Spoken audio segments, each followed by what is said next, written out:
ኦኬ አይ እንትኑን ነው የምልህ ዓለም ውስጥ እሺ ለምን እንደሱ ኢየሱስ ሰው ሆነ የሚለው ነገር እንሄድበታለን።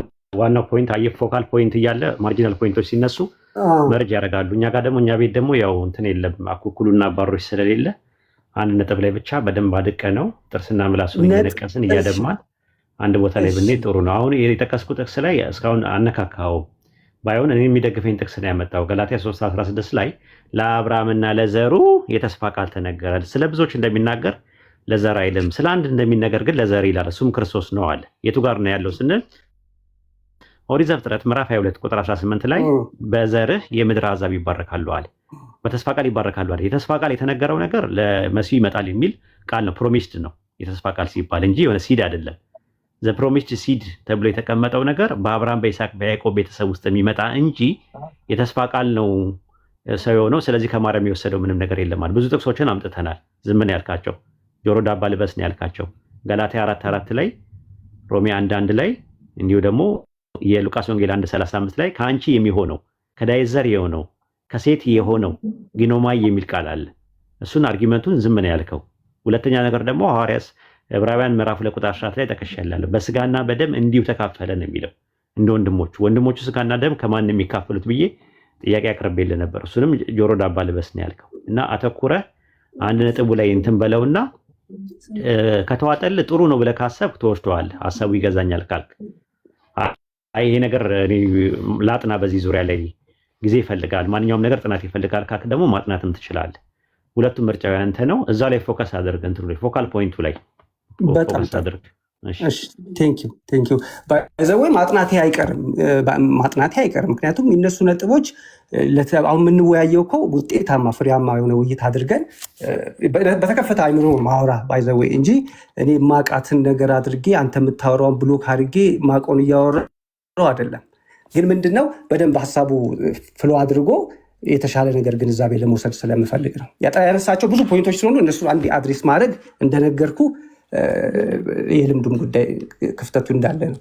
አሁን ከአብርሃም ጋር የተነሳው ፍሎዊንጉ እንዳለ ሆኖ እኔ እንግዲህ መጽሐፍ ቅዱስ ነው ማምነው ስላልኩ ወደ ዘፍጥረት ወይም ደግሞ እንግዲህ ወደ ጄኔሲስ ልመጣ ፈለግኩኝ።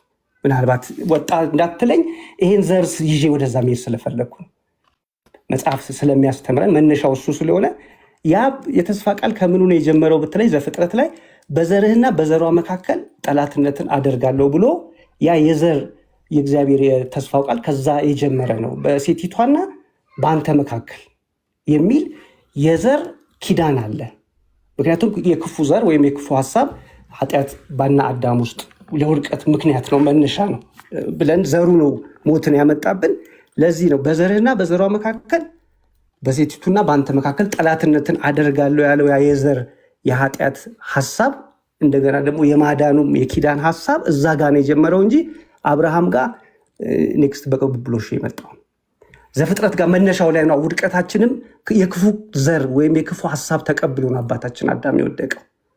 ከዛ ደግሞ እግዚአብሔር የማዳኑ መንገድ ሲያገኝ ዝም ብዬ አድናሃለው ሳይሆን በሰራው ኃጢአት ሞት እንደሚከተልበት ነው። ከዛ ግን ምንድነው የገባልን ፕሮሚስ? በዘርህና በዘሯ መካከል በክፉ ዘርና በመልካም ዘር መካከል በሴቲቱና በአንተ መካከል ጠላትነትን አደርጋለሁ አለና ገላታ ላይ እንደጠቀስከው ከሴት የተወለደውን አለ።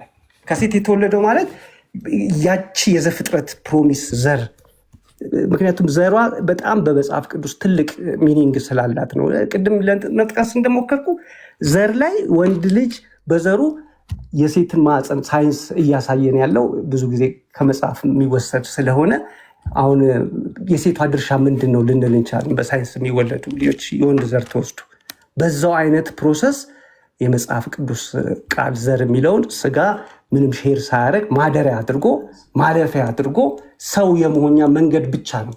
ያን 9 ወር የመቆየቱ የልጅነት ፕሮሰሱን ለማለፍ የተጠቀመበት ነው እንጂ የተካፈለው ሼር ያደረገው ነገር በፍጹም የለም ብዬ ስለማስብ ነው። እዚህ ጋር ሀሳብን ምንም ችግር የለውም። ኦሪት ዘፍጥረት ምዕራፍ 3 ቁጥር 15 ላይ በአንተና በሴቲቱ መካከል በዘርና በዘሯ መካከል ጠላትነትን አደርጋለሁ፣ አንተ ሰኮናውን ትቀጠቅጣለህ፣ እርሱም ራስን ይቀጠቅጣል የተባለው ሴትየዋም የእባቡም ዘር የሴትየዋም ዘር ራእይ ላይ ተገልጸዋል። ምንም ከኢየሱስ ክርስቶስ ጋር የሚያገናኘው ነገር የለም፣ ከማርያም ጋር የሚያገናኘው ነገር የለም። ራዕይ 12:1 ላይ ታላቅ ምልክት በሰማይ ታየ፣ ፀሐይን ተጎናጽፋ ከእግሮቿ በታች ያላት 12 አክሊል የሆኑላት አንዲት ሴት ነበረች ይላል። ያቺ ሴት ገላትያ 4:26 ላይ ላይኛይቱ ኢየሩሳሌም ግን በነፃነት የምትኖር እርሷ እናታችን ናት አለ። በሰማይ ነው የታየችው፣ ስለ ማርያም እያወራ አይደለም። ዕብራውያን 12:22 ላይ የምትመለከተው ወደ ጽዮን ተራራ ወደ ሕያው አምላክ ከተማ ደርሳቸዋል፣ ወደ ሰማይቷ ኢየሩሳሌም ይላል።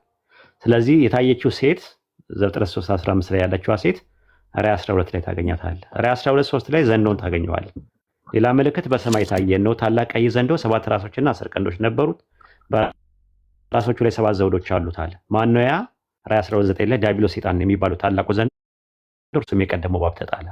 ስለዚህ የቀደመው እባብ የሚለው ዘፍጥረት 3 ላይ ያለው እባብ ፊገራቲቭሊ የመጣው ሰይጣን ዲያብሎስ ነው ብሎ ነው የሚያስቀምጠው። ከዛ ዘፍጥረት 3:15 ላይ እርሱ ራስን ይቀጠቅጣል አንተም ሰኮናውን ትቀጠቅጣለህ ይላል።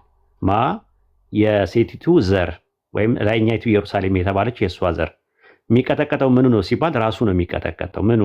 መዝሙረ ዳዊት ምዕራፍ 110 ቁጥር 6 ላይ በሰፊ ምድር ላይ ራሶች ይቀጠቀጣሉ ነው የሚለው። ማንም የሚቀጠቀጣቸው? አንዱ አምላክ በሴቲቱ ዘር አማካኝነት እንደሆነ ሉቃስ ወንጌል 16:20 ላይ የሰላም አምላክ ሰይጣንን ከእግራችሁ በታች ራሱን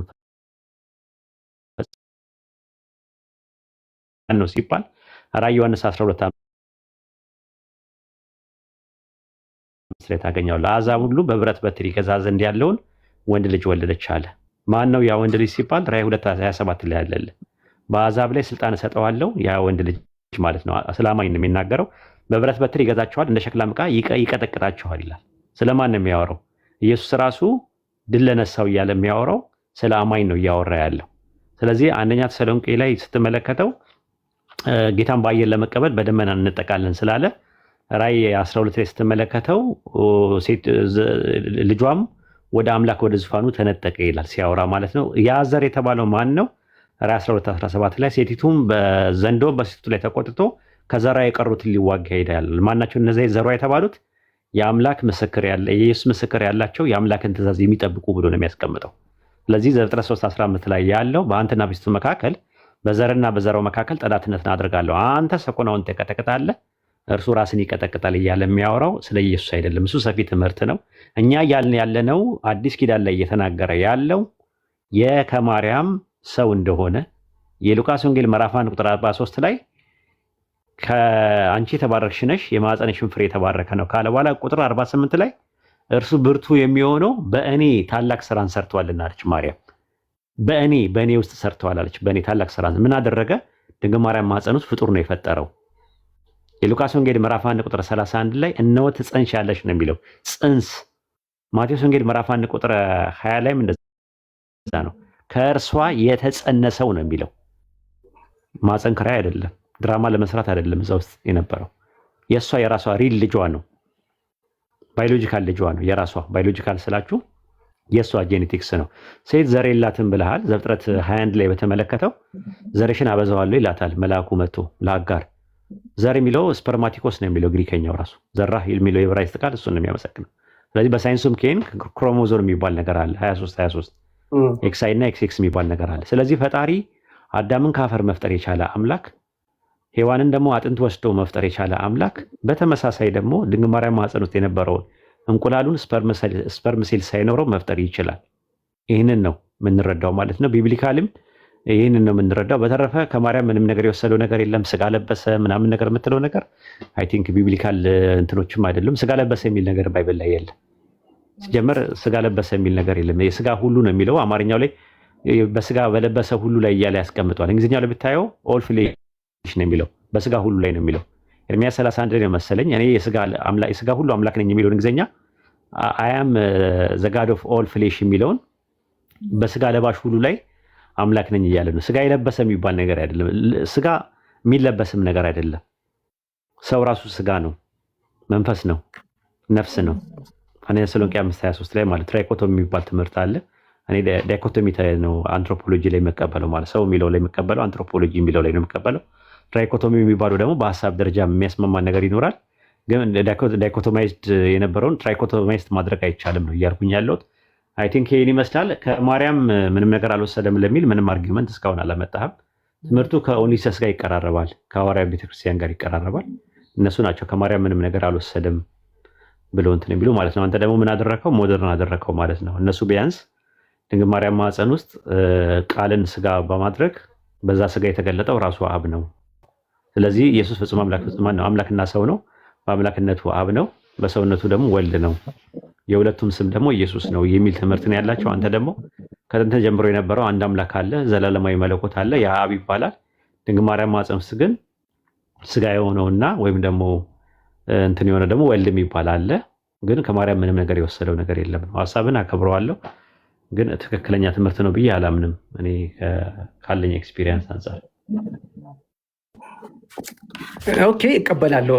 ሀሳቢንም ባይዘወይ ያለኝን አንደርስታንዲንግ ለመግለጽ እንጂ እንድትቀበለው አይደለም። ግን እኔ አሁን ምናልባት ሳይንሳዊ ነገር ላይ ልክ አሁን እንደዚህ ዲቴል ካየህ እንዴት ነው እሱ? ግን አሁን የማፀን ኪራዩን አንተ እንዴት ነው የምታዩ? ሴትዮዋ ክሬዲት አለ እዛ ጋር አሁን ምናየው ሳይንስ የደረሰበት ስላለ ማፀን የሚያከራዩ ሰዎች ታይላንድ ውስጥ ይከራያሉ። አንድ ሰው እናትየው ማፀኗ እምቢ ሲላት የወንዱ ስፐርም ሴል እና የሴቷ እንቁላል ይወሰድና ማፀን ለ9 ወር ያክል ይከራያሉ። ፕሮሰሱ የምታካሄደው ምግብ ነው የምትበላው፣ ምግብ ምናምን ይወስዳሉ። ግን ጄኔቲካሊ እና ኦንቶሎጂካሊ ከእሷ ምንም የሚወስደው ነገር የለም። የእሷ ልጅም አይባልም ስለወለደችው። ይሄኛው ግን የሚለው ነገር የማፀንሽ ፍሬ ነው የሚለው። አንቺ የተባረክሽ ነሽ፣ የማፀንሽም ፍሬ የማፀኗ ፍሬ ነው። ግን አሁን ማፀን የሚያከራዩ ሰዎች የማፀናቸው ፍሬ አይባልም። ለምን? የእነሱ እንቁላል የለበትም፣ የእናትየው እንቁላል የለበትም። ከባሏም ስፐርም የወሰደችው ነገር የለም። ስፐርሙም ኤክሴሉም ፈርቲላይዝ የሚያደርጉት ልክ እንደ ማፀን ክራይ የሚባለው ገንዘብ የሚከፈለው ዝም ብሎ እዛ ውስጥ ፕሮሰስ እንዲያካሄድ ነው። አንዳንዴም እኮ ጊዜው ሳይደርስ ትንሽ ፕሮሰስ ሄዶ ፅንሱ ሊጨነግፍ እንደሚያውቁ አውጥተውት ከማፀን ሌላ በምንድን ነው በሆነ እንትን ውስጥ ያስቀምጡትና ያለ ጊዜው በዛ ፕሮሰስ አድርገው እንዲወለድም ያደርጋሉ። ከሰው ሳይወስዱ ማለት ነው፣ ሳይንቲፊካሊ ማለት ነው። ነገር ግን የጄኔቲክስ ሳይንሱ ያስቀመጠው ነገር ነው። ነገር ግን ያ ሰው ባዮሎጂካሊ ወይም ኦንቶሎጂካሊ የዛ ሰው ነው አይባልም። ባይብል ግን ያስቀመጠ ያለው የማርያም ከእርሷ የሆነው ነው የሚለው። በእርሷ የተጸነሰው አይደለም የሚለው። በእርሷ እና ከእርሷ ይለያያል። በእርሷ እና ከእርሷ ይለያያል። ራሱ ከእርሷ የሆነው ነው እንጂ የሚለው በእርሷ የሆነው አይልም። የሉቃስ ወንጌል 1:35 ላይ ራሱ ምንድነው ከሚል ነገር አለ። ነገር አለ። አይደለም የሚለው በቢል ኖሮ በእርሷ የተጸነሰው በእርሷ የሚሆነው ነው መሆን የነበረበት። ግን ከእርሷ የሚሆነው ሉቃስ ወንጌል 1:35 ላይ ከእርሷ የሚወለደው ነው የሚለው። በእርሷ የሚወለደው አይደለም የሚለው። አማርኛው የሚወለደው ነው የሚለው። ግሪከኛው ጌኖማይ ነው የሚለው። ከእርሷ የሚሆነው ከማርያም የሆነ ነገር ነው። ይህንን በፍጹም ግራማቲካሊ ማስተካከል አይቻልም። እኔ ከብዙ ሰዎች ጋር ተወያይቻለሁ። ከማርያም ምንም ነገር የወሰደ ነገር የለም የሚሉ ሰዎች፣ እነዚህ ሶስቱ ጥቅሶች ላይ ግን ነፍስ ውጪ ነፍስ ግቢ ነው። ግሪከኛው እንደዛ ነው፣ ጌኖማይ ነው የሚለው። የሉቃስ ወንጌል ምዕራፍ 1:35 የገላትያ ምዕራፍ 4:4 ላይ እና ሮሜ ምዕራፍ 1:1 ላይ ያሉ ጥቅሶች፣ እነዚህ ሶስቱ ጥቅሶች ከማርያም እንደሆነ ነው የሚና ከሴት የተወለደውን ከሴት የሆነውን ብሎ ነው የሚያስቀምጠው። ዕብራውያን ምዕራፍ 2:14 ላይም እንደዛ ነው። ልጆቹ በስጋና በደም ስለሚካፈሉ ከእናትና ከአባታቸው እርሱ እንዲሁ ስጋና ደም ተካፈለ ነው የሚለው። ከማን የተካፈለው የሚለውን ደግሞ ዕብራውያን ምዕራፍ 7:13 ላይ በሌላ ወገን ተካፍሏልና ከሌዊ ወገን ሳይሆን በሌላ በዚያ አለ መሰዊያን ያገለገለ ማንም የለም አለ እና ጌታችን ከይሁዳ ነገድ እንደወጣ እናውቃለን አለ። የይሁዳ ነገድ ከሚባለው የይሁዳ ወገን ከሚባለው ትራይብ ከሚባለው ከዛ ተካፍሏል እያለ እየነገረን አልተካፈለም ካልክ ተካፍሏል የሚለውን ቃል ምን ብለን እንፍታው? ሰዎች ቢጠይቁ ምንድን ነው የምንፈታው? ስለዚህ ይህንን ነገሮች አርጊመንቶች ሲመጡ እነዚህ ጥቅሶችን ጆሮ ዳባ ልበስ ብለነው ዝም ብለን ቁጭ አድርገን ግን በቃ ይሄንን ነው እኛ የምንፈልገው በቃ ሎጂካሊ ሊሆን አይችልም ምናምን ሳይሆን ጥቅሱ እንዴት እንፍታው ነው የቢብሊካል ትሩዞችን እንዴት እናደርገው ነው እያለን ያለ ነው። እና 9 ወር ሙሉ የመውለጃ ወራት ደረሰ ምናምን የሚል ነገር ጥቅስ አለ። የመውለጃ ወራት ደረሰ ምናምን አለ። ጽንስ አለ። ያ ጽንሱ የራሷ ነው፣ ከእርሷ የተጸነሰው ነው የሚለው። ማቴዎስ ወንጌል ምዕራፍ 1 ላይ ብታዩ ከእርሷ የተጸነሰው አለ። ምን የለበትም? ያ ስፐርም ሴል የለበትም። በመንፈስ ቅዱስ አማካኝነት የተጸነሰ ነው ያለው። ልክ አዳም ላይ እፍ እንደተባለበት ከአፈሩን ፈጣሪ ሰው ማድረግ ሲችል መንፈስ ቅዱስም ነበረ እኮ አይደል እንዴ? ኢዮብ 33:4 ላይ እንደዛ ነው። ምንድን ነው የሚለው? የአምላክ መንፈስ ፈጠረችኝ ይላል ዕብራይስጡ። ሁሉን የሚችል የአምላክ እስትንፋስ ህይወትን ሰጠችኝ ይላል። እፍ ያለበት ነገር ሕያው እንዲሆን ያደረገው መንፈስ ቅዱስ ነው። ኢንተርቬት ያደረገው ወደፊት የቂያማ ቀንም የትንሣኤ ቀንም መንፈስን ትልካለህ ይፈጠራሉ አለ። ስለዚህ ድንግል ማርያም ማኅፀን ውስጥ የተፈጠረው ጽንስ እንዲፈጠር አምላክ በመንፈሱ ሕይወትን መስጠት የሚችል ነው። ለዛ ነው ዮሐንስ ወንጌል ምዕራፍ 5 ቁጥር 26 ላይ አብ በራሱ ሕይወት እንዳለው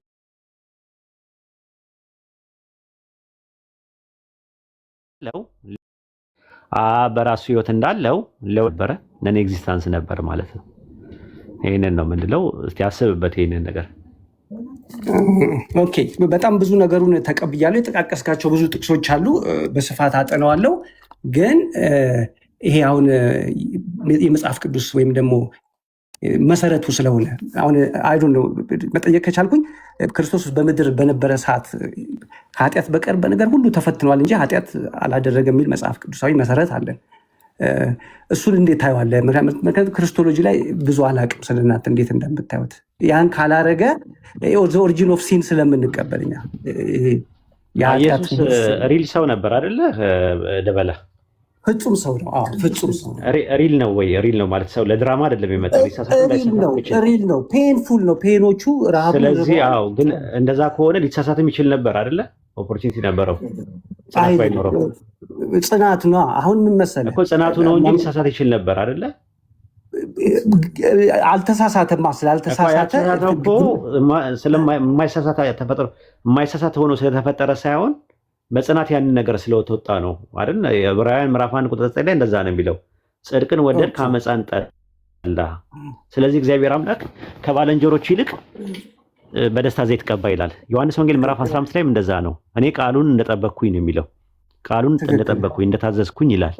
ኢየሱስ የታዘዘው ዝም ብሎ መጀመሪያውንም ልክ እንደ ኮምፒውተር ምንም ነገር እንዳያደርግ መጥፎ ነገር እንዳያደርግ አድርጌ አብዴ እንትን ካረኩት ሶፍትዌሩን ከሰራሁት ሶፍትዌሩ እንደዚህ ልታመሰግነው አይገባም። ኢየሱስ ፍጹም ሰው ከነበረ ሪል ሰው ከነበረ የተፈተነው ፈተና ሪል ከሆነ ፈተናውም ወደቅም ማለፍም እንዲችል ተደርጎ ያለ ሰው ካልነበረ ድራማ ነው፣ ውሸት ነው፣ እውነተኛ ሰው አልነበረም።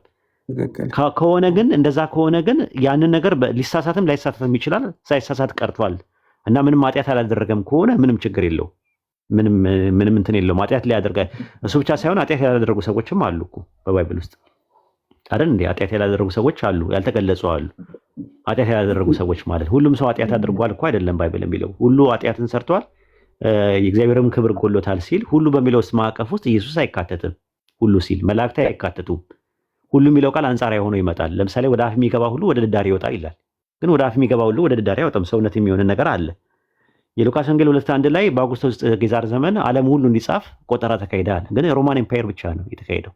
ስለዚህ ሁሉ የሚለው ቃል አንጻራዊ ቃል ነው። ሮሜ 3:23 ላይም ሁሉ ኃጢአት ሰርቷል ሲል ሁሉ በሚለው ቃል ሴማቲክ ሬንጅ ነው ራሱ ማለት ሃይፐርቦሊክ ስቴትመንት ይባላል። እንደዚህ አይነት ነገሮች ማለት ነው። ከዛ አንጻር የተነገረ እንጂ ያ ማለት ሁሉ በሚለው ነገር ላይ ኃጢአትን ሰርቷል ማለት መላእክትም ሁሉ ካለ ሁሉ ነው። ስለዚህ ሁሉ የሚለው ነገር በአንጻራዊ ደረጃ የተነገረ ነገር እንጂ ማርያም ኃጢአት ሰርታለች የሚል ባይብል ላይ በግልጽ የተቀመጠ ነገር የለም። አንደኛ ነገር። ሁለተኛ ነገር ደግሞ ከፈለግ ኃጢአት የሚባለው ነገር ነርቸር ነው ወይስ ኔቸር ነው በሚል ልንወያይ እንችላለን ካስፈለግ። አንተ ሞር የምታዘነብለው ከኢንካርኔሽን ወይም ከተሰጎት ይልቅ ወደ ሳሊቬሽን ነው የመጣው። ከፈለግ በዛ ነገር ላይ ጊዜው ካለ አሁኑ ማውራት እንችላለን። ሞር ስታዘነብል ወደዛ እየሄድክ እንትን ብላል ማለት ነውና ከፈለግ በዛ ዙሪያ ላይ ማውራት እንችላለን። በተረፈ ኢየሱስ ኃጢአት ሊሰራ የሚችል ካምፓሲቲ ነበረው። ኃጢአት አልሰራም። ኃጢአትን መስራትም አለመስራትም የሚችል ነበር። ፈተና ሊወርቅ የሚችል ነው። ካልሆነማ ጌታ አምላክን አትፈታተነው ብሎ እኮ መፈታተን አልፈልግም ብሎ ያለበት ጥቅስ አለ። ማቴዎስ ወንጌል ምዕራፍ 4 ላይ ወደ ተራራ ወሰደው ኢየሱስን፣ ሴጣን ማለት ነው። አንጠልጥሎ ወሰደው። አዝሎም ይሁን አቅፎም ይሁን አላውቅም፣ ወስዶታል። ወደ ተራራ ወስዶታል። ከዛ ከዚህ ተራራ ላይ ከዚህ ቤተ መቅደስ ላይ ራስን ብትወረውር የመላእክትን ስላንተ ያዙላል ተብሎ ተጽፏል አለው። ሲለው ጌታ አምላክን አትፈታተን ተብሎ ተጽፏል አለ። ስለዚህ እሱ ራሱን እዛ ወርውሮ ጌታ አምላክን መፈታተን አልፈልግም፣ ከዛ ብትሰግድልኝ ለዓለም ነገሮችን አሳይቶት ብትሰግድልኝ እነዚህ ለእኔ እሰጥሃለሁ ሲለው ለጌታ ለአምላክ ስግድ እሱን ብቻ አምልክ ተጽፏል አለ። መስገድም አለመስገድም ይችል ነበረ። ለሴጣን ቢሰግድለት ያበቃለት ነበር፣ ልክ እንደ አዳም ማለት ነው። አዳም አሁን ሲፈጠር ፍጹም ሰው ሆኖ ነው የተፈጠረው። ኃጢአትን ማድረግም አለማድረግም እንዲችል ተደርጎ ነው የተፈጠረው። ፍሪ ዊል ነበር። ልክ እንደዛ የሚለያቸው ኢየሱስ አዳም የታዘዘውን ነገር በብቃት አልተወጣም እንደ ባይብሉ። ኢየሱስ ደግሞ ሁለተኛው አዳም የሚባለው ደግሞ ኃጢአትን ሊሰራም ላይሰራም ይችል ነበር። ካምፓሲቲ ነበረው፣ ግን ኃጢአት አልሰራም። አሸነፈ፣ በቃ ድል አደረገ። ድል እንዳደረኩኝ ነው የሚለው። እኔ ድል እንደነሳው ነው እያለ ያለው። ድልን የነሳው ደግሞ በምንድን ነው? እሱ ፈቃዱን ራሱን ለአምላክ አስገዝቶ ነው። የላከኝ ፈቃድ እንጂ ፈቃዴን አልሻምና ይላል። እኔ ከራሴ ምንም አልናገርም፣ ከራሴ የአንዳች ነገር አላደርግም ብሎ የራሱን ነገሮች ለአምላክ ሰጥቶ ሲታዘዝ የነበረ ሰው ነው። ይህንን ነው እንደ መጽሐፉ የሚናገረው። ካልሆነ ግን ድራማ ነበረ። ኢየሱስ ምንም ኃጢአት እንዳይሰራ ተደርጎ ከተፈጠረ፣ ምንም ኃጢአት እንዳያደርግ ተብሎ የተፈጠረ ከሆነ ፕላስቲክ ነበረ ማለት ነው። ሪል ሰው አልነበረም። ሪል ሰው ደግሞ ካልነበረ ደግሞ ፈተናዎቹ ተፈተነ ምናምን የሚለው ነገር ፈተናዎቹን አለፈ፣ ታዛዥ ሆነ፣ እስከ መስቀል ሞት ድረስ ታዛዥ ሆነ ምናምን የሚሉ ነገሮች ትርጉም አልባ ነው የሚሆኑት ማለት ነው። እና ኢየሱስ ሪል ሰው ነበር ካላችሁ ኃጢአትን ሊሰራም ላይሰራም ይችላል ማለት ነው። በነገር ሁሉ ወንድሞችን ሊመስል ተገባው ይላል። ከኃጢአት በስተቀር ሁሉን ነገር አድርጓል አይደል ኢየሱስ? እውነት ነው። ያላደረገው ነገር አለ ከኃጢአት ውጭ? ከኃጢአት በቀር በነገር ሁሉ የተፈተነ ነው ይላል መጽሐፍ። ግን ከኃጢአት በስተቀር ሁሉን ነገር አድርጓል ኢየሱስ? አድርጓል። ኦኬ። ሚስት አግብቷል? አይ እሱን እኮ ራሱን ገዛልን እኮ። አሁን ሚስት አግብቷል ወይ? ሚስት ማግባት ኃጢአት አላገባም። ስለዚህ ሁሉን ነገር አድርጓል። ከኃጢአት በስተቀር አንዳንድ የእግዚአብሔር ሰዎች ያላገቡ ጃንደረቦች አሉ እኮ ለእግዚአብሔር ዓላማ። ግን አሁን ሁሉን ነገር አድርጓል ሲባል አንጻራዊ ነገር ነው ማለት ነው። ከኃጢአት በስተቀር ሲል ማለት ነው። ሁሉ ነገር አድርጓል ማለት ሚስትስ አግብተዋል ወይ ልጅስ ወልዷል ወይ የሚለውን ጥያቄ ይነሳል። ስለዚህ እንደዚህ ነገሮች በአንጻራዊ ነገር የተነገሩ ነገሮችን ፍጹማዊ አብሶሉት አድርጋችሁ የምትረዱት ነገር ቴዎሎጂካሊ ራሱ ዲባንክ ሊያረጋችሁ ይችላል ለማለት ፈልጌ ነው። እንግዲህ እሺ፣ አንድ ሀሳብ ብቻ ባይ ዘ ወይ ቴዎሎጂ ላይ ብዙ ዲፔንድ አልሆነ። ምክንያቱም ቴዎሎጂ በራሱ እንትኑ ደስ አይለኝም። ነገረ መለኮቱ አምላክን የማጥናት በሰው ሰርች የማድረግ ነገር ስለሆነ ቴዎሎጂ ላይ ብዙ እንትን አይደለውም። መጽሐፉ ራሱ የአምላክ ቃል ስለሆነ ሰው አጥንቶም በዚህ ደረጃ በአራት ነጥብ የሚዘጋው ነገር አይደለም። አሁን እኔ ለአንተ ትንሽ ጥያቄ አንድ ሁለት ላንሳና ልጨርስ። ይቅርታ ጊዜ ወሰድኩብህ። አሁን ዓላማው ፐርፐዙ ምንድን ነው? አሁን አምላክ በታምር ቅድም እንዳልነው በመንፈስ ቅዱስ ኃይልም ሚራክል ተወለደ። ከዛ በኋላ ሚሽኑን ጨርሶ ሄደ። ምንድን ነው ዓላማው? ወይም ምን ሚሽን አስተላለፈ ብለህ ነው የምታስበው? ሁለተኛ ላይ ፔንፉል እንደነበረ አምናለሁ። ቅድም እንዳልኩ በነገር ሁሉ ተፈትኗል ሲባል ሚስት አገባ አላገባ አንድ ሰው ለሆነ ዓላማ። ለዚህም ነው እሱ ያልወደቀው ሁለተኛው አዳም በሁሉ ነገር ስላለፈ ነው የምወደው ልጅ ከአብ ምስክርነት የተሰጠውና ይህን ያደረገበት አንድ ትልቅ ተልእኮና ዓላማ አለው አምላክ በሱ ህይወት ውስጥ። በመንፈሳዊ ዓለም ወይም በዚህ በፍጥረት ታሪክ ውስጥ ግን ራሱ ገዝቶ ከኃጢአት ምንም ሳይወቀስ ሳይከሰስ ያለፈ ሰው አለ? አንድ ጥያቄ ነው ለአንተ።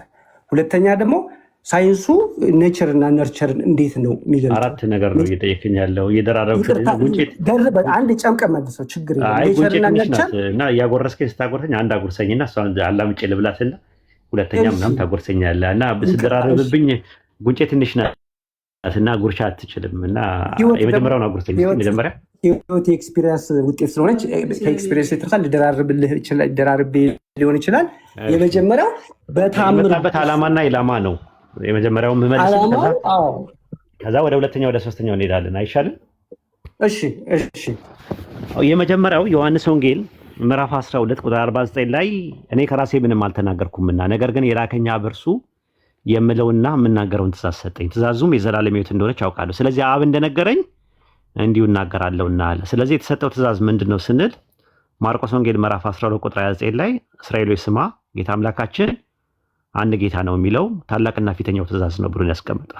መጀመሪያ የመጣበት እንትን የዘላለም ሕይወት ለመስጠት ነው። ትእዛዚቱም የዘላለም ሕይወት ነው። ይሄ የዘላለም ሕይወት ነው ስለ አንድ አምላክ አስተምሮት ማለት ነው። ዮሐንስ ወንጌል ምዕራፍ 17 ቁጥር 3 ላይም እንደዛ ነው። እውነተኛ አምላክ ብቻ ነው የሆንከው አንተንና የላከውን ኢየሱስን ያውቁ ዘንድ ይህቺ የዘላለም ሕይወት ናት አለ። ስለዚህ ዘላለም ሕይወት እሰጣቸዋለሁ ሲል ይህንን ትእዛዝ ነው የመጀመሪያው ማለት። ሁለተኛው የፋንዳሜንታል ቲቺንግ ነው። ሁለተኛው ደግሞ ሶሻል ቲቺንግ የሚባል ማህበራዊ ትምህርቶች አሉ። ዮሐንስ ወንጌል ምዕራፍ 14 ቁጥር 34 ምዕራፍ 13 ቁጥር 34 ላይ እኔ እንደወደድኳችሁ እርስ በርሳችሁ ትዋደዱ ዘንድ አዲስ ትእዛዝ ሰጠኋችኋል። ክርስቶስ ሁለተኛ ማህበራዊ ትምህርቱ ፍቅር ነው። ፍቅር ላይ የተመሰረተና ይቅር ባይነት ላይ የተመሰረተ ነው ትምህርቱ። ከሙሴ ሕግ የሚለየው ነገር እሱ ነው። የሙሴ ሕግ ፍትህ ነው። ራሱ አይን ስለ አይን ጥርስ ለጥርስ ምናምን ይበላል። ይሄ የመጣው ግን ትምህርት ይቅር ባይነት ላይ ቤዝድ ያደረገ ፍቅር ላይ እኔ እንደወደድኳችኋል። የሙሴ ሕግ ባልንጀራን እንደራስህ አድርገህ ውደድ ነው የሚለው። የኢየሱስ ክርስቶስ የመጣው አዲስ ትእዛዝ የሆነው በፍቅር ጉዳይ ላይ እኔ እንደወደድኳችሁ ነው የሚለው። ኢየሱስ እንደራሱ አድርጎ ሳይሆን ሰዎችን የወደደው ከራሱ በላይ ነበር እንትን የሚለው ቦታ የሚሰጠው ራሱን ሰልፍ እንትን አይደለም ለራሱ ልክ ለሌላ ሰው ያስቀድም ነበረ። ያ ነገሩ እንደ እኔ ስትዋደዱ እንደዛ ተዋደዱ ሰዎች ደቀ መዛሙርት መሆናችሁ እንዲያውቋል። ዛሬ ላይ ያሉ ክርስቲያኖች በአጠቃላይ ይህንን ነገር አያደርጉትም። እንኳን አይደለም እርስ በርሳቸው እንኳን አይደለም ሌላ ሰውን ከራሳቸው በላይ ሊወዱ ይቀርና እርስ በርሳቸው ራሱ አይዋደዱም። ስለዚህ የክርስቶስ ደቀ መዛሙርት አለመሆናቸውን በዚህ እናውቃለን ማለት ነው። በኢየሱስ አስተምሮት ኢየሱስ የመጣበት ፐርፐዝ ዋና ነገር የመጣበት ዓላማ የአምላክን ትምህርት ለማስተማር ነው። ዮሐንስ ወንጌል ምዕራፍ 17 ቁጥር 8 ላይ የሰጠኝን ቃል ሰጥቻቸዋለሁ እነሱም ተቀበሉ ይላል። ስለዚህ ዮሐንስ ወንጌል ምዕራፍ 8 ቁጥር 26 ላይም የላከኝ እውነተኛ ነው እኔም ከእርሱ የሰማሁትን እነዚህን ለዓለም እናገራለሁ አለ። ምንድን ነው የሰማው ሲባል ወንጌል ነው የሰማው። ከአምላክ እየሰማ ሲያስተላልፍ ነበር። ማርቆስ ወንጌል ምዕራፍ 1 ቁጥር 14 ላይ ኢየሱስ የአምላክን ወንጌል እየሰበከ መጣ በወንጌል እመኑ አለ ይላል። የሉቃስ ወንጌል ምዕራፍ 4 ቁጥር 17 ላይም እንደዛ ነው የሚናገረው ለድሆች ወንጌልን ሰብክ ዘንድ ቀብቶኛልና ይላል። የሉቃስ ወንጌል 5:1 ላይ የአምላክን ቃል ያስተምር ነበር ይላል። ስለዚህ የሚያስተምርበት የትምህርቱ ጭብጥ ታላቁና ፊተኛው ትእዛዝ እስራኤሎች ስማ ጌታ አምላካችን አንድ ጌታ ነው የሚለው ዘዳግም 6:4 ላይ ሽማ እስራኤሉ ያህዌ ኤሎሃይኑ ያህዌ ኤኻድ የሚለውን እሱን ትምህርትን ያስተማር ዋና ፐርፐዙ ለእስራኤል ልጆች ሲመጣ ለእስራኤል ቤት ሲመጣ ለጠፉት ለእስራኤል ቤት ሲመጣ ያስተማረው ዋናው ትምህርት ይህንን ነው የሚያስተምረው። በተረፈ ይሄ አሁን ኃጢአት የምትለው ነገር በእኛ ኔቸር አይደለም ነርቸር ነው ብለን ነው የምናምነው። ኃጢአት አንተ ራስህ የምትሰራው ነገር ነው። ኦሪጂናል ሲን እና ድቀተ ባህሪና የጥንተ አብሶ የሚባል ነገር በኢስላም የለም። ኢቨንም በኦሪጂናል ሲን የሚባል ነገር የውርስ ኃጢአት የሚባል በባይብል የለም። ካለ ትሰጠኛለህ ጥቅስ ማለት ነው። ማን ያስተማረው የውርስ ኃጢአት የሚባል ነገር? እኔ ያለው አክቹዋል ሲን ነው ያለው ብዬ ማምነው የግብር ኃጢአት ነው ያለው እንጂ የኦሪጂናል ሲን የሚባል ነገር የለም። በአዳም በዘር ሐረግ ውስጥ የሚመጣ የሚወረስ ኃጢአት የሚባል ነገር የለም። ካለ ጥቅስ ስጠኝና በዛ ዙሪያ ላይ እናወራለን። ኦኬ አይ ቅድም ኔቸርና ነርቸር ስታነሳው ኔቸር አሁን እኛ የምንካፈለው የለም። አሁን እንደው ተፈጥሯዊ በሆነ ነገር ስናወራ ከመልካችን ከገጽታችን የራሳችን በነርቸር ዴቨሎፕ የምናደርገው ካራክተር እንዳለ ሁሉ ከእናት ከአባቶቻችን ስንወለድ ጄኔቲካሊ የፊታችን ቅርጽ አንዳንድ በበሽታ መተላለፍ ሊሆን ይችላል። እነዚህ በነርቸር ውጤት ከሆነ ለምን ወደኛ ሄሬዲታሪ ይተላለፋል? እነሱ በነርቸር ናቸው አላልኩማ። እነሱ ምን ባዮሎጂካል ናቸው። ኃጢአት የሚባለው አብስትራክት ነገር ነው። ኃጢአት ማለት ትርጉሙ ራሱ ዲስኦቢዲየንስ ማለት ነው። ኃጢአት በህግ ይታወቃልና ይላል። ህግ በሌለበት ኃጢአት የለም ይላል። ስለዚህ ህግ ካልተሰጠ በስተቀር አንተን አይመለከትም። ዘፍጥረት ምዕራፍ 2 ላይ ስትመለከተው ይህን ዛፍ አትብላ የሚለው ነገር የተሰጠው ለአዳም ነው። አትብላ የሚል ዛፍ እንትን የተሰጠው በበላ ቀን ትሞታለህ ሲለው የዛን ቀኑ ሞቷል። ምን አይነት ሞት ነው የሞተው? መንፈሳዊ ሞት ነው። የሕዝቅኤል ምዕራፍ 18 ቁጥር 18 ላይ ኃጢአት የምትሰራ ነፍስ እርሷ ትሞታለች ይላል። ኃጢአት የማትሰራ ነፍስ ደግሞ በህይወት ትኖራለች ይላል። የአባትን ኃጢአት በልጅ የልጅን ኃጢአት በአባት አላመጣም ነው ያለው ፈጣሪ። ስለዚህ ኃጢአት እንዴት ነው የሚመጣው ሲባል የያዕቆብ ምዕራፍ 1 ላይ ቁጥር 19 ላይ እንደዛ ነው የሚናገረው። ምኞት ጸንሳ እያንዳንዱ በገዛ ራሱ ሲሳብና ሲታለል ኃጢአት ጸንሳ ምኞት ጸንሳ ኃጢአትን ትወላለች። ኃጢአት ካደገች በኋላ ሞትን ትወላለች አለ። ስለዚህ ኃጢአት የሚባለው ነገር ነርቸር ነው እንጂ ኔቸር አይደለም። ኃጢአት ማለት ዲስኦቢዲየንስ ነው። እኔ በሌለውበት ነገር ላይ ከእናቴ ከአባቴ የሚመጣ ነገር የለም። ፈጣሪ ይሄ ነገር ሐራም ነው፣ ይሄ ነገር ሐላል ነው፣ ይሄ ነገር ሙስታሃብ ነው፣ ይሄ ነገር መክሩ ነው ብሎ ይሄ ነገር የተጠላ ነው ብሎ እስካልነገረኝ ድረስ ኃጢአት የሚባል ነገር የለም። ኃጢአት በህግ ይታወቃልና ነው የሚለው። ህግ በሌለበት ኃጢአት የሚባል ነገር የለም ይላል። የኃጢአት ኃይል ምንድን ነው? ህግ ነው ነው የሚለው መጽሐፉ። ህጉ እኔ ጋር አይሰራም። ዛፍ አትብላ የሚባለው ነገር በእኔ በዘር ሐረግ ውስጥ የመጣ ነገር የለም።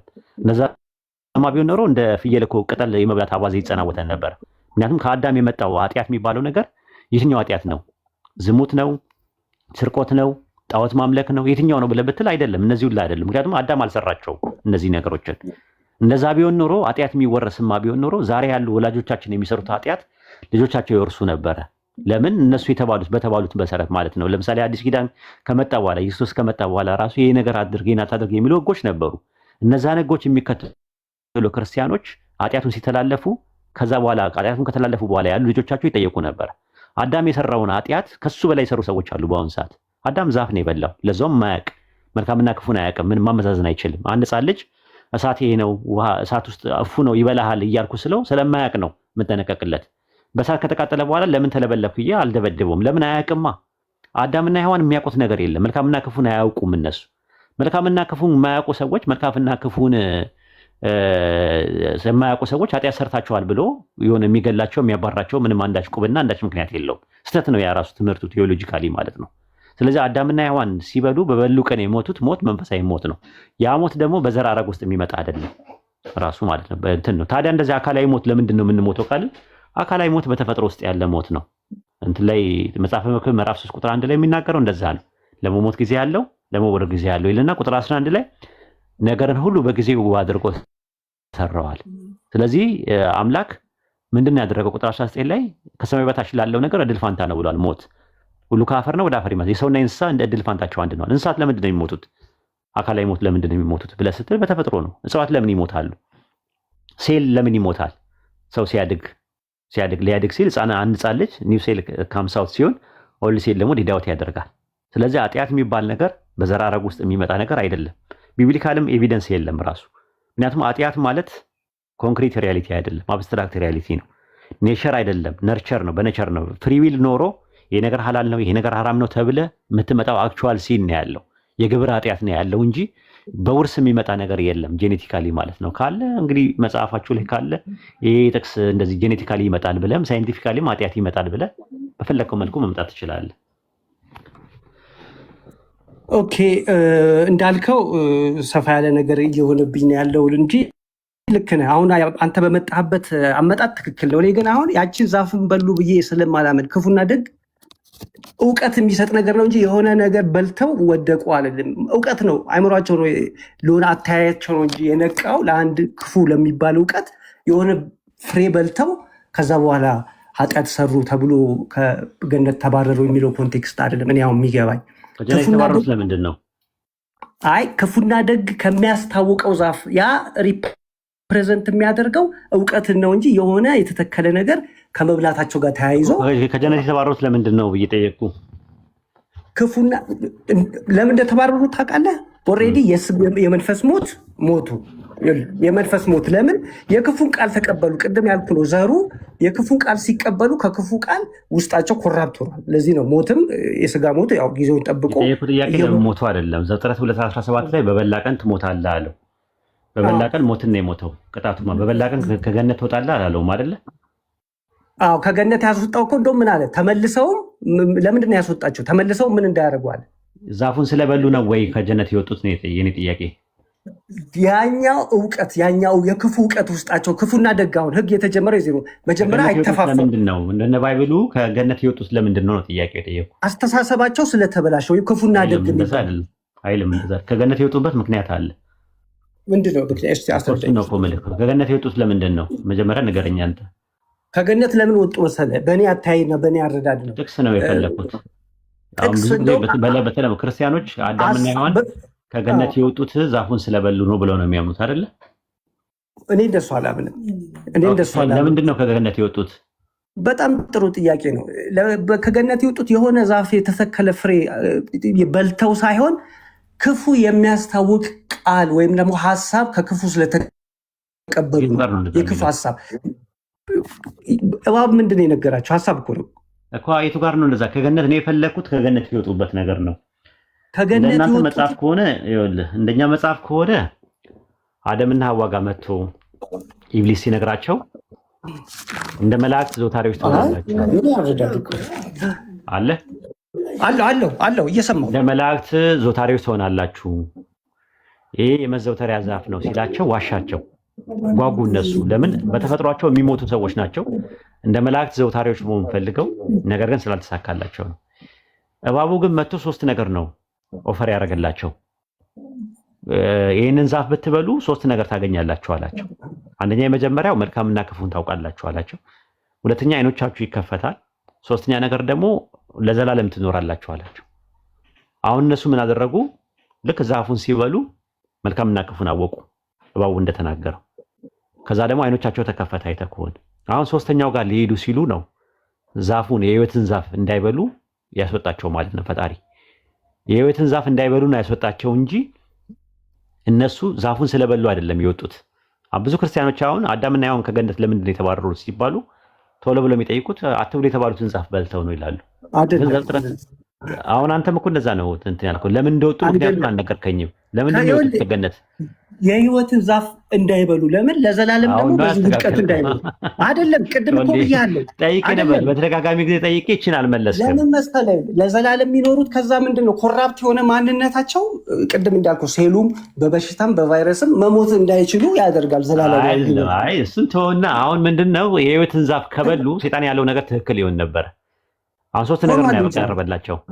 ብትበሉ ብሏቸዋል። አሁን በገነት ዛፍ ውስጥ ካለው ብትበሉ የተከለከልነው አለ። ሶስት ዛፍ ነው አይደል የነበረው? አንደኛ መልካምና ክፉ የሚያስታውቁ ዛፍ አለ፣ የህይወት ዛፍ አለ። ከዛ በኋላ ደግሞ ብሉ የተባሉት ዛፍ አለ። ስለዚህ አሁን ብሉም አትብሉም የተባሉት ዛፍ አለ። የህይወት ዛፍ የሚባል ነገር አስቀምጦላቸዋል። የህይወት ዛፍ ማለት ደግሞ ፕሮሎንግ የሚያደርጋቸው ነገር። ስለዚህ ምንድነው እንደዚህ ብሎ ነበር ሲባል አትሞቱም ከበላችሁ ሲላቸው የህይወትን ዛፍ ሊበሉ ሲሉ ነው። እሱ በተናገረው ብሉ አላቸው። ያንን ከበሉ በቃ ሴጣን የተናገረው ሶስቱም ተፈጸመ። መልካምና ክፉን ያውቃሉ። ከዛ በኋላ ደግሞ አይኖቻቸው ይከፈታል አለ። አይኖቻቸው ተከፈተ። ልክ ሶስተኛው ጋር ግን ከበሉት የህይወትን ዛፍ ከገነት አይወጡም ማለት ነው ራሱ ማለት ነው። የህይወትን ዛፍ እንዳይበሉ ከገነት አስወጣቸው ነው የሚለው። እንደውም ኪሩቤል የሚባሉ መላእክቶች አምጥቶ ሰይፍ አድርጎ ጋረዳቸው፣ ያንን ቦታ እንዳይመጡ፣ ወደዛ እንዳይመጡ። ያን ዛፍ ከበሉ ሴጣን የተናገረው ነገር ይፈጸማል ማለት ነው። እና የሴጣን ጥፋቱ ምኑ ላይ ነው ብለህ ስትል ምንም እዛ ላይ ያጠፋው ነገር የለም። የተናገረው ነገር እንደዚህ ብታደርጉ ታደርጋላችኋል። እንደ መላእክት እንደ አማልክት መልካምና ክፉን ታውቃላችሁ አላቸው። ዘፍጥረት 3:5 ላይ እንግሊዝኛው ጋድስ ነው የሚለው። እንደ አማልክት መልካምና ክፉን ታውቃላችሁ። እንግሊዝኛውም የዕብራይስጡም ኤሎሂም ነው የሚለው፣ የግሪከኛ ቴዎይ ነው የሚለው። አማልክት ነው እንደ አማልክት አለ። ከዛ 3:22 ላይ አዳም መልካምና ክፉን ለማወቅ ከእኛ እንዳንድ ሆነ አለ። እኛ ብሎ ፈጣሪ ያለው መላእክትን ጨምሮ ነው። እነዛ ማለት የተባሉትን ጨምሮ ነው። መላእክቶችና ፈጣሪ መልካምና ክፉን ያውቁ ስለነበረ አዳም ዛፉን ሲበላ መልካምና ክፉን አወቀ ማለት። መልካምና ክፉ ማወቅ እንደውም ጥሩ ነገር ነው። ሰለሞን እኮ ጥያቄ ተጠይቆ ምንድን ነው የምትፈልገው ሲለው መልካምና ክፉን አውቅ ዘንድ ጥበብን ስጠኝ ነው ያለው። መልካምና ክፉ ማወቅ ግን አንድ ሕፃን ልጅ መልካምና ክፉ የማያውቅ ሰው መልካምና ክፉ ሳያውቅ ይህን አታደርግ ብለኸው ምንም የሚያውቀው ነገር የለም። ሲሰራ ግን ሰርተሃል ብለህ መቅጣቱ አግባብ አይደለም። አዳምና ሔዋን ከመነሻውኑ መልካምና ክፉ የማያውቁ ሆነው ግን ይህን አትብሉ ብሉ ተብሎ ማዘዙ ራሱ ፌር አይደለም። ቁርአን እንደዛ ይህን ሀሳብ አርሞታል። መልካምና ክፉ ምናምን ነገር የማያውቁ ሰዎች ሳይሆኑ ከመጀመሪያውኑ መልካምና ክፉን የሚያውቁ ሰዎች እንዲያመዛዝኑ ተደርገው ነው የተፈጠሩት በኢስላም አስተምሮት። ያንን ነው የሚናገረው ቁርአን ማለት ነው። ማለት ውይይታችሁ በጣም ኢንተረስት ነው። በጣም እየተወያያችሁ ነው። ያው እሱ ለዚህ ለቲክቶኩም ለምኑ አዲሱም ቢሆን ደስ ብሎኛል። በጣም በመግባባት አውርታችኋል። የሚገርም እዚህ ላይ ለምሳሌ ዘፍጥረት ላይ አምላክ ትእዛዝ ነው የሰጠው አይደለ? ከዚህ ከበላችሁ ትሞታላችሁ፣ ካልበላችሁ ግን ያው በህይወት ትኖራላችሁ ነው። ስለዚህ አሁን ትልቁ የጣሱት የአምላክን ትእዛዝ ነው አይደለ? ለምን ሰይጣን መጣና የራሱን እንትን ሰጣቸው፣ የሚሸውድበትን ነገር። ከዚህ ብትበሉ እኮ እንደሱ ትሆናላችሁ ብሎ አታለላቸው። አሁን የማንን ሰሙ? የማንን ቃል ሰሙ? ከአምላክ ይልቅ የሰይጣንን ቃል ሰሙና የእሱን ቃል በመስማታቸው ከዛ በኋላ ከእግዚአብሔር ጋር ምን አሉ? መለየት ነው። ሞት ማለት መለየት ነው። ሁለተኛው ሞት ያው ከስጋና ከነፍስ መለየት ነው። አንደኛው ከአምላክ ራሱ ተለዩ ነው። ስለዚህ እንደው መጽሐፍ ሆናላችሁ ያለው የቱ ጋር ነው? አላቆም ጥቅሱ አለ። አዎ ቆይ እስቲ ላንብብልህ። እንደዛ አይደለም የሚለው እንደ አማልክት መልካምና ክፉን ታውቃላችሁ። አማልክት ቆሙ ነው የሚለው ግዕዝ አይደለም። ዘፍጥረት 3:5 አውጣለሁ። ሁለት ላይ እንደዛ የሚል ውድቀት ነው። ቆይ እንደ እርሱ ትሆናላችሁ ብሎ ሴጣን ያለው ዘፍጥረት 3:5 ላይ ነው ወይስ ዘፍጥረት 2 ላይ ነው ያለው? ዘፍጥረት 2 ላይ የሚጀምራል። 2 ከዛ ወደ 3 አይ እንደ እርሱ ትሆናላችሁ ብሎ ሴጣን ኦፈር ያቀረበላቸው። ኦኬ 3 ላይ ነው። ይኸው አሁን ዘፍጥረት 3:5 ላይ እንግሊዝኛውን ይኸው ምን ይላል እስቲ? ጋድ ምን አላቸው? ከላይ ላንብበውና ከላይ አማልክት ነው የሚለው። አማርኛው ላይ እንደ እግዚአብሔር ትሆናላችሁ የሚለውን አሳስቶ ከሆነ ታርመዋል። አንተ እውቀት ሰፋ ያለ ነገር የምትፈልግ ስለሆነ እንግሊዝኛውን ይኸው እንደ ጋድስ ነው የሚለው። አሁን 2 ጥናቶች ነው። አሁን ለምሳሌ አንዳንድ ነገሮች በተለይ መጽሐፍ ቅዱስ አንዳንድ ነገሮች ወደ ትርጉም አንዴ ከግዕዙ ከመግዚአብሔር ነው የሚለው ከመግዚአብሔር አይለው። አሁን እኛ ለምሳሌ የኢብሩ አለ የኢብሩ ዋናው ስላለ እሱን ላንብበው። እሱ ኤሎሂም ነው የሚለው የኢብሩ አለ እጃችን ላይ ስላለ የኢብሩ አንብበው። ኤብሮ ካላ አይ ምን ዋናው እኮ ይኸውልህ በጣም የሚያግባባ ነው። አሁን እንደውም ምንድነው የኃጢአት ውርስ የሚባል ነገር ልክ ነህ። በመጽሐፍ ቅዱስ የኢብሩ ላይ አንብበው ብዙ አሁን እኔ አጋጣሚ እንትን ስላላልኩ ልጅ ይዤ በአንድ እጄ ስላልተመቸኝ ነው። ግዕዙ አሁን ላይ ያለው ነው። መቼ ነው እንደዚህ? ቆይ እኔ ገረመኝ። ቆይ መቼ ነው እንደ ውሃ ሰጥተው ነው የጠጣኸው? በጣም የሚገርም ነው። ግን ቴንኪው። ወደፊት በጣም ብዙ እንግባባለን ከኛ ጋር። ይኸውልህ የቅድም አሁን ስታነሳ እስከምታወጣ እንትኑ ስላለ የኦንላይን ላይ ያለውን ነው እሱ እንትን ያለው ኦንላይን ላይ ያለ አይቶት ነው። እና ሄኖክ ልክ ነው፣ ግን ግዕዙ እንደዛ አይደለም እንትን የሚለው ይኸው ዘፍጥረት እኔ ጋር እኔ አማርኛው ግዕዙ 3:5 ላይ አንዴ ላውጣውና በበላችሁ ቀን ትሞታላችሁ የሚለው አይ ቲንክ ግዕዙ የወኩ ሄኖክ የሀቢብ ያየው አማልክት የሚል ከማማልክት ነው የሚለው። አንተ ያስከው አይ ቲንክ የኦንላይን ላይ ያለው ትክክል አይደለም። ከማማለት አባቶችን ደግሞ ሄደ አልተንበለው ከማማለት ነው የሚለው። ኡስታዝ እኔ እኮ እግዚአብሔር የሚለውንም ግዕዝ ጨምረው እንደከተቱት እያወቅሁ አሁን የግዕዝ እንዲህ ነው ብትለኝ እኔ ግዕዙን በፍጹም አማርኛውንም ቋንቋ ካላስተያየው በስተቀር ማልቀብ። ለምን እግዚአብሔር የሚለውን ራሱ አምላክን አማልክት ነው የሚለው። አይ አማልክት ነው የሚለው እሱን እንግሊዝኛው ላይ ይሁን የዕብራይስጥ ላይ ይሁን ሁሉ መጽሐፍ ቅዱስ ላይ የአይሁዳኖች ደግሞ እንደ መላእክት ነው የሚለው። የአይሁዳኖች መጽሐፍ ላይ ታርገም ዮናታ ላይ ብትመለከቱ እንደ መላእክት መልካምና ክፉን እንድታውቁ ነው ብሎ ነው ያስቀመጠው።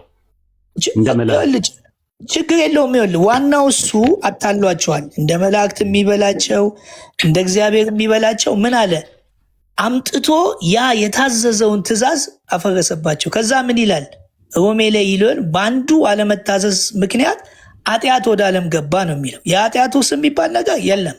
ይህን ከአንተ ጋር 10 እንስማማለን። ግን ፍርድ አግኝቶናል። ሞት የሚባል በሰው ልጆች መጥቷል። ሞት አሁን በስጋ ሞት መጥቶብን ነበር ከአምላክ ጋርም የመለየት እንጂ ለምሳሌ እኔ ከአዳም እስከ ሙሴ ሞት ነገሰ ሲል ምን ማለት ነው? ህጉ የለማ ከአዳም እስከ ሙሴ ነው የሚለው እኮ ስለ ህጉ ነው። ይኸውልህ ከአዳም እስከ ሙሴ ሞት ነገሰ ይላል። ከዛ በኋላስ ከሙሴ በኋላስ? ከሙሴ በኋላ ሞትም አለ። የስጋ ሞት አለ። ለምንድን ነው እስከ ሙሴ ያለው? ምኑን ከአዳም እስከ ሙሴ ሞት ነገሰ ሲል ህጉ እንኳን ህጉ እስከሚመጣ ድረስ አያውቁትም። ሞት የበላይ ነው። ይኸውልህ ሞት የበላይ ነው። ከዛ ድረስ ነገሰ። ከዛ በኋላ ቆመዋል። የሙሴ ከመጣ በኋላ ትእዛዙ አሁንም ህጉን ሰጣቸው። ህጉን ራሱ አይፈጽም። ሞት የሚባለው ነገር ንግስናውን አቁሟል ወይ? ከአዳም እስከ ሙሴ ንግስና የቆመው አዲስ ኪዳን ላይ ነው። አልቆመም። ግን እስከዛ ድረስ አምላክ ህግ አላወጣም። አምላክ ህግ ባላወጣበት ነገር ስለማይጠይቃቸው እንዳንደራረፍ ፈልጌ ቆይ እኮ ሮሜ ምዕራፍ ላይ ከአዳም እስከ ሙሴ ሞት ነገሰ ማለት ማንም ሰው አይጠየቅም። ህጉ እስከሌለ ድረስ ህጉን እስካላመጣ ድረስ ስለማይጠየቅ የበላይ ሆኖ ነበር። ህጉ ደግሞ መጣ። ህጉ አሁን ህጉን ያመጣባቸው ምክንያት ምንድን ነው? ኃጢአተኝነታቸውን የሚገልጽ ነው። ኃጢአተኛ ናቸው አላቸው። ህጉም ያው በራሳቸው እንደዛ አይደለም ያንተ ትምህርት። ምክንያቱም ስለዚህ አለ ሮሜ 5:12 ስለዚህ ምክንያት ኃጢአት በአንድ ሰው ወደ ዓለም ገባ አለ። ዛት ሚንስ ለሰው ልጆች የደረሰው ኃጢአት የሚባለው ነገር ለመጀመሪያ የሰራው አዳም ነው ማለት ነው ትርጉሙ። ለምሳሌ ሐሰተኞች ነቢያት ወደ ዓለም ገብተዋልና ማለት ሐሰተኞች ነቢያት ወደ ዓለም ገብተዋል ማለት ከዛ በፊት ነበሩ ማለት አይደለም። ምክንያቱም መላእክቶችም ኃጢአት እንዳደረጉ ሰይጣንም ኃጢአት እንዳደረገ መጽሐፋችሁ ስለሚናገር በኃጢአትም ሞት እንዲሁ ሁሉ ኃጢአትን ስላደረጉ ሞት ለሰው ሁሉ ደረሰዋል። ሞት የሚባለው አካላዊ ሞት ሳይሆን መንፈሳዊ ሞት የሚደርሰው ኃጢአት ሲሰሩ ነው ሰዎች ማለቱ ነው እንጂ ኃጢአት የሚባለው ሞት የሚባለው ነገር ስለ አካላዊ ሞት አለ። ህግ እስከመጣ ድረስ ኃጢአት በዓለም ነበረ አለ። ከዛ በኋላ የለም ማለት አይደለም። ነገር ግን ህግ በሌለበት ጊዜ ኃጢአት አይቆጠርም አለ። ተመልከት እንግዲህ ህግ ነበረ አለ፣ ህግ አይቆጠርም ማለት ነው። ነገር ግን በአዳም መተላለፍ ምሳሌ አለ፣ ምሳሌ አነጋገር ነው አለ። ኃጢአት ባልሰሩት እንኳን ከአዳም ጀምሮ እስከ ሙሴ ድረስ ሞት ነገሰ፣ አዳም ይመጣ ዘንድ ላለው ለእርሱ አምሳሉ ነውና እያለ ይናገራል። ስለዚህ እኔ እያልኩ ያለሁት ኃጢአት የሚባለው ነገር ኦሪጂናል ሲን የሚባል ትምህርት ቢብሊካል አይደለም። ያለው ጥቅስ ሁለት ነው፣ ሮሜ 3:23 እና ሮሜ 5:11 ላይ ያለው ጥቅስ ነው። ኃጢአት ወደ ዓለም የለም ነው ያልኩህ እኮ እኔ። ስለዚህ ሞት የሚለውም አካላዊ ሞት አይደለማ። የለም ሞት የሚለው እኮ ሞት መጣ፣ የኃጢአት አሁን ፍርድ ነው ያገኘን እኮ። ሞት የትኛው ነው? አካላዊ ነው መንፈሳዊ ሞት ነው? የትኛው ሞት ነው የመጣው? ቆይ እኮ ሁለት ሞት ነው እንትን ያለው የስጋ አካላዊ ሞት የሚባለው ነገር በኃጢአት የተነሳ ነው የመጣው። ከዛ በፊት ሞት የሚባል ነገር የለም ነበር እኮ። አካላዊ ሞት የሚባለው ነገር በኃጢአት የተነሳ ነው። ከዛ ወዲህ ነው ሞት ትሞታላችሁ ነው ያላቸው። እንስሳት የሚሞቱት አካላዊ ሞት ነው መንፈሳዊ ሞት ነው? እየተለማመጠ ነው። ሁለቱንም ነው የሞቱት። እንስሳት የቶቹን? አይ እንትናን ያልክ አዳም ያልክ መስሎኝ። እንስሳትማ የስጋ በደም ያለ ህይወት ነው ያላቸው እነሱ እዚህ። ስለዚህ አካላዊ ሞት የሚሞቱት ሞት እንስሳት መሞት የጀመሩት ከአዳም በፊት ነው ወይስ ከአዳም በኋላ ነው? እኮ ይኸውልህ ከአዳም በኋላ ነው እንዳለ፣ ከኃጢአት በኋላ ነው እንዳለ። እንስሳት የሚሞቱት ከአዳም በፊት ነው ወይስ በኋላ ነው ነው ጥያቄው እኮ። ከአዳም በኋላ ነው ሞት የመጣው። እንስሳት ሞት የሚባለው ነገር እንስሳት የሚሞቱት በተፈጥሯቸው ነው ወይስ አዳም ኃጢአት ስለሰራ ነው የሚሞቱት? አይ እንስሳትማ በእግዚአብሔር መልክ እስካስተፈጠሩ ድረስ ህይወታቸው እዚሁ ምድር ላይ ነው። ስለዚህ ሞት ነበረ ማለት ነው ከአዳም በፊት። ሞት ለማን? ለእንስሳት ነው የምነግርህ እኮ። ለእንስሳት ሞት የሚባል ነገር ነበር። ለእንስሳትማ አለ። እንስሳት የትም አይሄድም። ሞት ተፈጥሯዊ ነው ወይስ እንስሳት ይኸውልህ ደምና ስጋ ስለሆኑ አፈርነት ብትረጋጋልኝ ደስ ይለኝ ነበረ። እንትን አላልክም ማለት እየተዳረበ ሀሳቡ ላይ ብቻ ብታተኩር ደስ ይለኛል። ሞት የሚባለው ነገር በአዳም የተነሳ የመጣ ከሆነ አካላዊ ሞት የሚባለው ነገር ከአዳም በፊት በነበሩ በእንስሳት የሚሞቱ የነበረው በተፈጥሮ ነው የሚሞቱት ወይስ ደግሞ በአዳም የተነሳ ነው የሚሞቱት? እንትኖች እንስሳት የሚሞቱት እንስሳት እኮ አንደኛ የተፈጠሩት ለኛ ነው። እንስሳት እዚሁ ነው። ግን አሁን ሞት የሚባለው ነገር ነበረ ወይስ አልነበረም ነው ከአዳም በፊት? ለእንስሳትማ በቃ እኮ እዚሁ የሚቀር ነው። ስለዚህ ሞትን የፈጠረው ማን ነው? ከኛ ጋርም አይገናኝም። አይ ሞትን የፈጠረው ማን ነው? ሞት ነበረ ወይስ አልነበረም ከአዳም በፊት? ሞት የተፈጠረው በተለይ አሁን ለሰው ካልከኝ ልክ ያችን ከበሉ ጀምሮ ነው አይደለም። ከሰው በፊት ሞት ሰው ከመፈጠሩ በፊት ሞት የሚባል ነገር ነበረ ወይስ አልነበረም? እሱን እኔ በምን አውቃለሁ? እንግዲህ ሞት ማለት መለየት ነው አይደለ? ባልተጻፈ ነገር እኔ አልቀባጥርም። ባልተጻፈ ነገር እኔ ያው እንደምታውቀኝ ነው አልገምትም እኮ። ወደዛ የፈለከው ያቺ ነገር በጣም ኢምፖርታንት ፖይንት ናት። እኔ አውቄ ነው የደጋገምኩት ነገር መምህርዬ። ምንድነው እንስሳት ይሞታሉ። የሚሞቱት ሞት ተፈጥሯዊ ነው ወይስ አይደለም ነው ጥያቄው። ከአዳም በፊት ነው የተፈጠሩት እነሱ። በአዳም የተነሳ አይደለም የሚሞቱት። ስለዚህ ሞት ተፈጥሯዊ ከሆነ ሞት የሚባለው ነገር የኃጢአት ውጤት ነው ብለው ማስተማር ትክክል አይደለም። ስለ አካላዊ ሞት የምናወራ ከሆነ ሞትን ትሞታለህ የሚል አለ። እስቲ ይኸው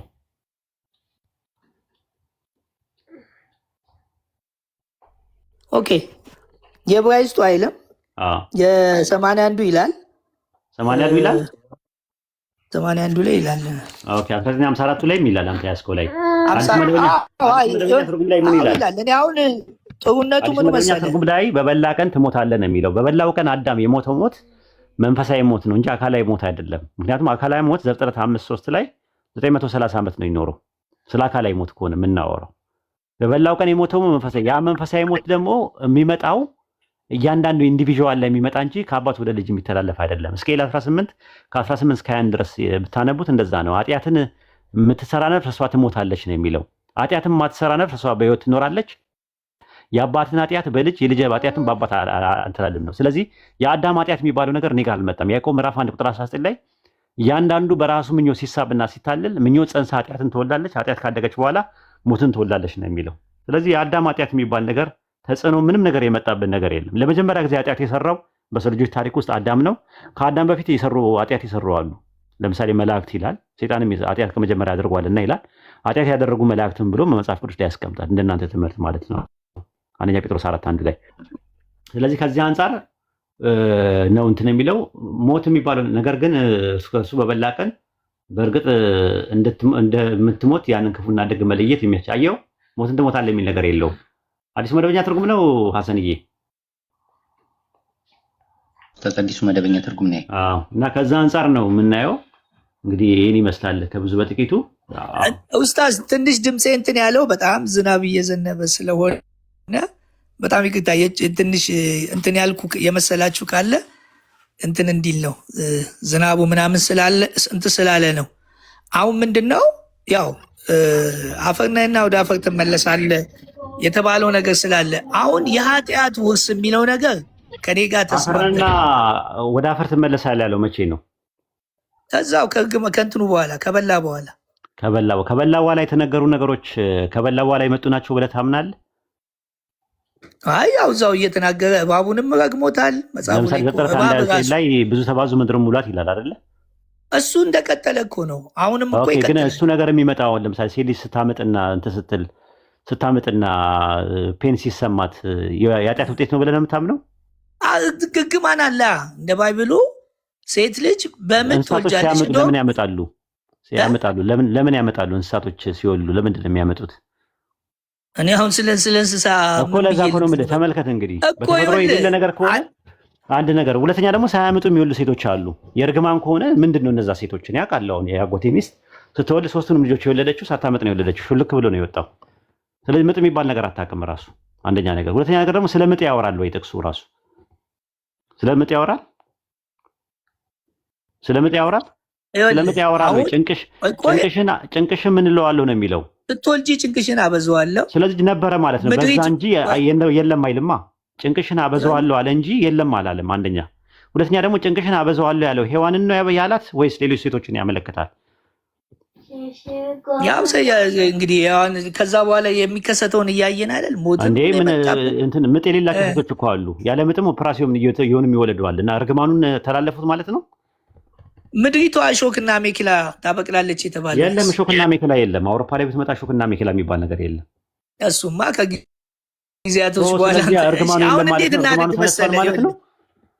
ሾና አሜኬላ የሚባለው ነገር ትርጉም አለው። ሾ ጦርነት ነው፣ አሜኬላ መከራ ነው። ትርጉም አለው። ሊተራሊ የሚወሰድ አይደለም። እዛ ጋር ያለችዋ ሴትዮዋም አለች። ምጥም የምታደርገው ራዕይ 12 ላይ ታገኛታለህ። የጸነሰችው ማለት ምጥሽን ጻርሽን አበዛለሁ የሚለው ማለት ዘፍጥረት እንትን ላይ በወደ ትሄዳለህ ይላል። በአራት እግሩ ነበር የሚሄደው የነበረው። ወይ ኡስታዝ እንዲህ ላድርግ።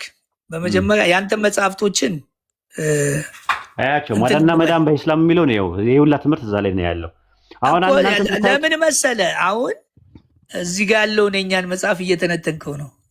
አሁን ለምን እድሉ ለዚህ ነው። እኔ አንዳንድ ጊዜ በተግባባንበት ነገሮች አሉ።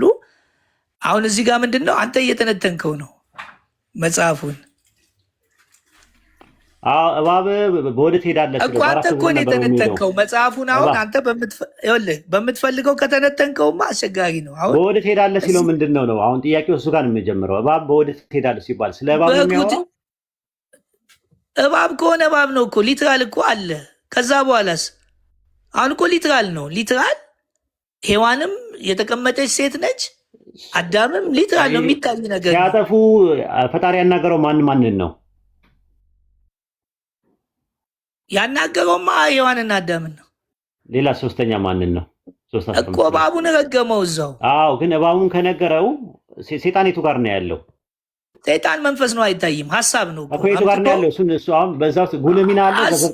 ዘፍጥረት 3 ላይ ሰይጣን ነበረ እኮ ሀሳብ ነው። የሰይጣንን ሀሳብ በእባብ በኩል እኮ ነው የሚለው። በእባብ በኩል ግን እባቡ ይኸውልህ፣ አሁን እባቡ ሊትራሊ እባቡ ሰይጣን ነው የሚለው ራዕይ 12 እባብ ነው። በእባቡ ግን አሁንም እኮ ቆይ በሰማይ ታየች ሴት ናት ራሱ ሴትዮዋ። ኡስታዝ አንድ ሰው ሰይጣን ሲኖርበት በአካል ተገልጦ አይደለም ውስጡ ገብቶ ሲጮህና የሰይጣንን ሀሳብ እኔ የጠየኩት አሁን ይኸውልህ ፍርድ ሲተላለፍ ለሶስቱም የተላለፈው አዳምና ሔዋን 1 2 ከዛ በኋላ ደግሞ እባቡ አለ 3 አለ። ሰይጣኑ የት አለ? 4 ነው። ምድሪቷንም ይላል። ምድሪቷ ነው ሴት አይደለም። ኖ ስለ ፐርሰን ነው እያወራን ያለ ነው። ፐርሰን እኮ ፐርሰንት ምድሪቷም እሾክና አሜኬላ ምድሪቷ ፐርሰን አይደለም እኮ ሜታፊዚካል አይደለም፣ ኦንቶሎጂ ነው ምድር አይደል? ምንነት ነው ማንነት አይደለም ምድር እኮ። እኛ ጥያቄያችን ምንድነው? ዘፍጥረት 3 ላይ 3 ተዋናዮች አሉ በማንነት ደረጃ ሜታፊዚካሊ። ማን ናቸው ተዋናዮቹ? አዳም ሔዋንና እባቡ ናቸው። ከሶስቱ ውጪ ማንም የለም። አሁን እዛ ጋር ያለው ነገር ራዕየ ዮሐንስ ላይ ያመጣውና አልጎሪካል አድርጎ ያስቀምጠዋል። ሴቲቱን ያመጣታል፣ እባቡን ያመጣታል፣ የእባቡን ዘር ያመጣዋል፣ የሴቲቱን ዘር ያመጣዋል። እንደዚህ እያደረገ ነው የሚያስቀምጠው። ዘፍጥረት 3:15 ላይ ያለውን ራዕይ 12 ላይ ተፈተዋል። ካልሆነ ግን እዛ ጋር እባብ በወደ ትሄዳለህ ሲለው ሆድ ይመራሃል ነው። ሴጣን አብዛኛው የምታየው ነገር በራሱ ነው የሚመራው። ሐሰትን ሲናገር ከራሱ ይናገራል ይላል። ዛት ሚንስ ከሆዱ ነው በሆዱ ነው የሚሄደው። አይተው ከሆነ በወደ ትሄዳለህ ሲባል ግን እባብ 4 እግር ነበረው፣ በአንድ ወቅት 4 እግር ነበረው። በኋላ ላይ ግን ሲረገም በሆዱ መሄድ ጀመረ የሚለው ነገር አይሆንም እና በወደ ትሄዳለህ አፈር ትበላለህ ይላል። እባብ አፈር አይበላም ሲጀምር ጀምሮ። ያ ሌላ ትርጉም ነው ያለው ራሱ። ደግሞ ፈጣሪ ደግሞ ሲፈጥር ደግሞ በምድር የሚሳቡ ፍጥረቶችን ፈጥሯል ራሱ። ሬፕታይልስ፣ አምፊቢያንስ ምናምን የሚባሉ ፍጥረቶች ፈጥሯል ከመጀመሪያው ነው። ስለዚህ በወደ ትሄዳለህ የሚለው ነገር ትርጉም ከሌለው ካየኸው ሴቲቱንም እዛ ጋር ጭንቅሽን ጻርሽን አበዛዋለሁ ሲል ተጨንቃጮች ይላል ራዕይ 12 ላይ ስትመለከታት ሴቲቱዋ ፈጣሪሽ ምንድነው ባልሽ ገዚሽ ይሆናል ምናምን ነገር እያለ ይናገራል። በኋላ ላይ እንትን ላይ ሴት ለባሏ እንደምትገዛ ወንድ ማን ቤተክርስቲያን ለክርስቶስ ትገዛ እያለ ይናገራል። እንዲህ አይነት ነገሮች አልጎሪካል ስቴትመንቶችን ካላመጣቸው በስተቀር በዘፍጥረት በግርድፉና በሌጣው ካየው አደጋ ውስጥ ትወርዳለህ ለማለት ፈልጌ ነው። ዋናው ነጥብ ምንድነው? ሞት የሚባለው ነገር አካላዊ ሞት የሚባለው ነገር ሰዎች በተፈጥሮ የሚሞቱ ሞት ነው። በተፈጥሮም ያለ ነገር ነው። እንስሳት ይሞታሉ፣ እጽዋት ይሞታሉ። አዳም ግን በበላ ቀን ትሞታለህ ሲለው የሞተው ሞት መንፈሳዊ ሞት ነው የሞተው። እሱ ጋር ቆሟል። እሱ ራሱ እሱን ነው የሚጎዳው። አንደኛ ነገር እንደውም የኦርቶዶክስ መጽሐፍ ቅዱስ ላይ 80 ላይ ደግሞ ንስሐ እንደገባው ላይ ይናገራል። ንስሐ ገብቶ እንደተመለሰ ይናገራል። ስለዚህ ምንም ወደኛ የሚመጣው ምን ነገር የለም። እሱ ንስሐ እስከገባበት ድረስ ማለት። አዳም ደግሞ የሰራው ኃጢአት ዛፍ የመብላት አባዜ ነው። ስለዚህ ኃጢአት የትኛው ኃጢአት መጣ ነገር የተወረሰ ነገር የለም ብለህኛል። የወረስነው ነገር ከሌለ እሱን ነው ተጽዕኖ ያደረገውና ለመጀመሪያ ጊዜ ኃጢአት የሰራው ራሱ አዳም ነው። ሞት የሚባለው ነገር ለመጀመሪያ ጊዜ መንፈሳዊ ሞት የሞተው አዳም ነው ለማለት ተፈልጎ እንጂ ሞትና ኃጢአት የሚባለው ነገር አንተ ያለ ፈቃድህ ያለ ምርጫ የሚመጣ ነገር አይደለም ማለት ነው። አንድ ጥያቄ ልጠይቅህ እስቲ። ይሄ የአዳም ኃጢአት የሚባለው ነገርና ሞት የሚባለው ነገር ምን አልከኝ?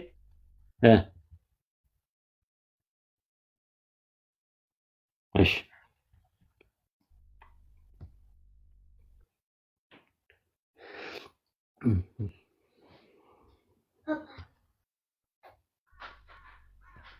ኔትወርክ እያስቸገራቸው ነው መሰለኝ።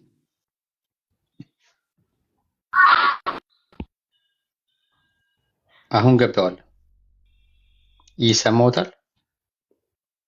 እኔ ያጀማ እርግጠኛ ሆኜ የምነግራችሁ የሰው ልጅ ቅንነት ካለው ፖዚቲቭ ሜንታል አቲቲዩድ ከያዘ እስልምና ጋር መጥቶ ከተነካካ ይሰልማል ኢንሻአላህ።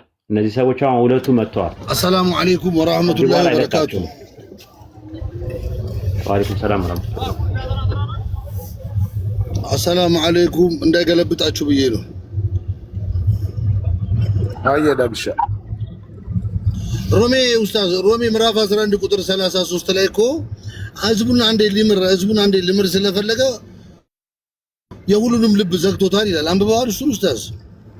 የሚባል ትምህርት አለ። እሱ ጋር እንመጣበታለን። ሌላ ርዕስ ነው እናያለን ኢንሻአላህ። አስታውሰኝ እሺ። ለቀጣይ እስከዛ ድረስ አውሩ። ትንሽ ደቂቃ ልቆይና መለሳለሁ። አይ ዛሬም እየነዳው ስለሆነ ነው የተውኩህ እንጂ በጣም ጥያቄዎቼ ነበሩ። እንደቅድሙ የሚጠየቅ ነበረ፣ ግን ያው ወገኑ ደራሽ በሚል ያው ቻንሱ ሰጥተናቸዋል። የገባም ክርስቲያን አለ ይጠይቅ እስቲ። ችግር የለውም አውሩና እኔ ደግሞ ተመልሼ እመጣለሁ። መምህር ገብተዋል። ይጨርሱና ወይም እሳቸው የሚሄዱ ከሆነ መምህር ገብተዋል። አዎ እሳቸው ጋር ጨረሱትና ከሌሎች ጋር